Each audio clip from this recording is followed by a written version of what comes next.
आमदार सुरेशभाऊ खाडे यांची मिरज विधानसभा क्षेत्राला वाढदिवसाची 31 कोटी निधीची भेट.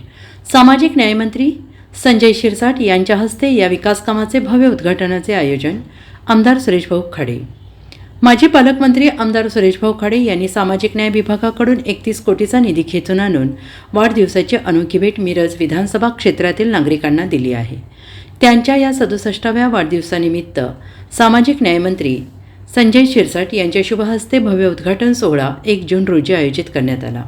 यामध्ये डॉक्टर बाबासाहेब आंबेडकर यांच्या 125व्या जयंतीनिमित्त मागासवर्गीय 100 मुलींचे शासकीय वसतिगृह इमारत बांधकाम लोकार्पण सोहळा 12,35,48,000, गुणवंत मागासवर्गीय 100 मुलांचे शासकीय वसतिगृह इमारत बांधकाम लोकार्पण सोहळा 13,02,04,000, मिरज शहर योगीनगर येथील लुंबिनी बौद्ध विहार आणि ग्रंथालय इमारत लोकार्पण सोहळा 2 कोटी, डॉक्टर बाबासाहेब आंबेडकर यांच्या अस्थी जतन केलेल्या ठिकाणी भव्य बौद्ध विहार इमारत बांधकाम लोकार्पण सोहळा कामाची पाहणी 3,53,71,000 निधीचा समावेश आहे.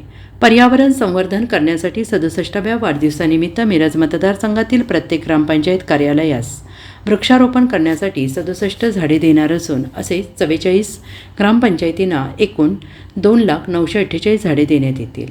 त्याचबरोबर मॅरेथॉन स्पर्धा, आरोग्य शिबिर, वृद्धाश्रमात, अनाथाश्रमात फळे आणि खाऊ वाटप कार्यकर्त्यांच्या वतीनं करण्यात येणार आहे. आज आमदार सुरेशभाऊ खाडे यांनी पत्रकार परिषद घेऊन ही माहिती दिली आहे. वाढदिवसानिमित्त बुके, हार, शाल या गोष्टींचा स्वीकार न करता पदाधिकारी आणि कार्यकर्ते आणि शुभेच्छुक यांना शालोपयोगी साहित्य देण्याचे आवाहन त्यांनी केलं आहे. जून रोजी सालाबाद प्रमाणात एक माझा वाढदिवस साजरायची प्रथा आपण प्रत्येक वर्षी केलेली आहे. त्याच धर्तीवर ह्या 1 जून रोजी एक वाढदिवस सगळ्या कार्यकर्त्यांच्या आग्रहास्तव, पत्रकारांच्या आग्रहास्तव आपण हा वाढदिवस साजरा करतो. पण साजरा करत असताना मी सगळ्यांनाच म्हटलं की साजरा करत असताना काहीतरी आपल्याला जनतेला द्यावं लागेल. नुसता साजरा करायचा, फुलं गुच्छ घ्यायची, सगळं करायचे, कपडे घालायचे, सगळं करायचं, डावली लावणं, हे करणं हा प्रकार इथं नाही. त्यामुळं आम्ही सामाजिक न्यायमंत्री माननीय नामदार संजय शिरसाट साहेबांना मी आमंत्रण केलं. कारण ह्या वेळेला मागासवर्गीय बौद्ध विहार, मागासवर्गीय मुलांच्यासाठी काय सुखसोयी, ह्या सगळ्या सुखसोयी आपल्याकडे तयार आहेत, पण ते लोकार्पण सोहळा झाला नव्हता. त्या लोकार्पण सोहळा सामाजिक न्याय मंत्र्यांनी करावा, कारण त्यांच्या डिपार्टमेंटचा हा विषय आहे. आणि त्यावेळेला शिरसाट साहेबांनी हो दिलं की मी येतो. आणि त्या दृष्टिकोनातून 100 फॉटचं मुलीचं, 100 फॉटचं मुलांचं असं आपल्या तालुक्यामध्ये एक वसतिगृह तयार झालं. त्या वसतिगृहाचा लोकार्पण सोहळा होतोय. त्याचबरोबर जे योगेंद्र थोरांच्या वार्डमध्ये एक बौद्ध विहार त्यांच्या प्रयत्नानं बांधलं गेलं. त्याला नगरपालिकेने पैसा दिला, मीही पैसा दिला, आणि त्या पद्धतीनं ते आता तयार झालंय. त्याचा एक लोकार्पण सोहळा आम्ही तारखेला घेतोय. त्याच पद्धतीनं बाबासाहेबांच्या पवित्र अस्थी ह्या आरगमध्ये आहेत. आतापर्यंत त्या व्यवस्थित सांभाळल्या आपण, पण त्यासाठी पण काहीतरी एक वेगळं असं व्हायला पाहिजे.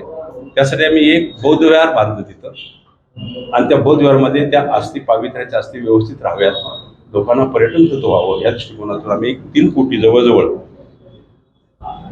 3,53,00,000 आम्ही तिथं बौद्ध विहार बांधलं. काम 95% वर झालेलं आहे, पण पेंटिंग बाकी आहे. त्यामुळं ह्यावेळी आम्ही लोकार्पण सोहळा घेत नाही आहे, पण मंत्री महोदय तिथं व्हिजिट करणार, बघणार, आणि काय इन्स्ट्रक्शन देतील त्या पद्धतीने ते फॉलो करून आम्ही 10-15 दिवसाच्या किंवा महिन्याच्या आत व्हायला त्याचा आम्ही लोकार्पण सोहळा घेऊ. तर ह्या दृष्टिकोनातून विविध कार्यक्रम, काही कार्यकर्त्यांनी आपापल्या प्रेम करणारे कार्यकर्ते भरपूर आहेत, त्यामुळे प्रेम करणाऱ्या कार्यकर्त्यांनी मी हे करतो, मी ते करतो, कोण फळं वाटणार आहे, कोण झाडं वाटणार आहे, कोण गवत वाटणार आहे, जनावरांना वाटणार आहे, अशा बरेच कार्यक्रम जी लिस्ट आपल्याकडे दिलेली आहे. मी त्या लिस्टप्रमाणे सगळे कार्यक्रम उपस्थित होणार आहेत. त्यामध्ये अनाथाश्रमांना फळं वाटायचा कार्यक्रम असेल, अशा गोष्टी, बऱ्याच गोष्टी त्या दिवशी दिवसभर चालणार आहेत संध्याकाळी. आणि संध्याकाळी 7 वाजता खाडे स्कूलवरती तिथं कार्यक्रम होणार आहे. कार्यक्रमाला एकच आव्हान आहे माझं की शुभेच्छा देत असताना तुमच्या हृदयातून शुभेच्छा मला प्रत्येक वेळी मिळतातच, त्याबद्दल काही डाऊट नाही आहे. पण शुभेच्छा देत असताना गुच्छ, हार, शाल असं काय आणण्यापेक्षा, पैसा खर्च करण्यापेक्षा त्याच पैशाचं शालेय उपयुक्त वस्तू जर आपण आणल्या तर गोरगरिबांच्या मुलांना ते उपयोग पडेल. त्यामुळे मी आवाहन करतो की शाल, श्रीफळ अशा काही गोष्टी आणू नका. आपण वह्या, पेन्सिल हे अशा वस्तू आणा की जेणेकरून आपण ती गरिबाला देऊ शकतो. त्याचबरोबर English medium school, Dhanubai English medium स्कूलनं त्याशी सकाळी आम्ही शाळा काय तर करणार आहे ह्या दृष्टिकोनातून तिथे एक मॅरेथॉन स्पर्धा चालू केलेली आहे. नोंदणी झाल्यात सगळ्या. नोंदणी आता हायस्ट नोंदण्या झाल्या, जवळजवळ 800च्या नोंदणी झाल्या तिथं. त्यामुळे सकाळी 7 वाजता गांधी पुतळ्यापासून आपण मॅरेथॉन चालू करू आणि मॅरेथॉनचाही आनंद सगळे तिथं घेतील. तर ह्या दृष्टिकोनातून हा वाढदिवसाचा सोहळा, लोकार्पण सोहळा, विकासाचा सोहळा ह्या वाढदिवसानिमित्त आम्ही साजरा करत आहोत.